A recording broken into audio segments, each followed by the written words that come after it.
இந்த திமுகவுக்கும் மற்றும் பலருக்கும் ஒரு காமன் ஓனர் ஒருத்தர் இருக்கிறார்ல, யாரு? பாஜக. அதில் ஒரு பாஜக மந்திரி ஒருத்தர் சொல்றாரு, விஜய் என்னப்பா, விஜய் நடிகன், விஜய் நடிகன், விஜய் நடிகன், விஜய் நடிகன். ஆமா, நான் நடிகன் தான், இப்போ யாரும் இல்லைன்றா. என்னமோ இவர் என்னமோ புதுசா கண்டுபிடிச்ச மாதிரி.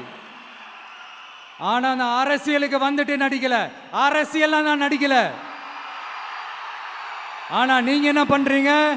அரசியல்ல இருந்துகிட்டே நாடகம் மேல நாடகம் போடுறீங்களே, அப்ப உங்க எல்லாரையும் நாடக நடிகர்கள்னு சொல்லாமா? ஒன்றிய அரசோட பவரை கையில் வச்சுக்கிட்டு திமுகவோட ஒரு நாடகம் மற்றும் பலரோட ஒரு நாடகம், அப்ப உங்க எல்லாரையும் ஒரு டேஞ்சரான நாடக கம்பெனின்னு சொல்லாமா? இந்த பாஜகவோட சரண்டராகி இருக்கிறதோட மட்டும் இல்லாம இந்த ஊழல்லையே ஊறி போய் இருக்கிற இந்த 2 பேரும் நமக்கு வேணாமுங்க.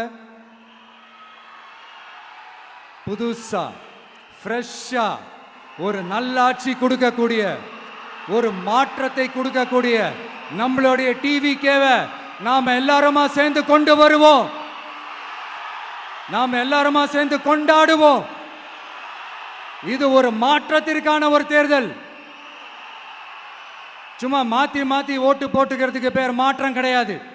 புதுசா ஃப்ரெஷ்ஷா ஒருத்தவங்களை கொண்டு வர்றதுக்கு பேர் தான் அந்த மாற்றம்.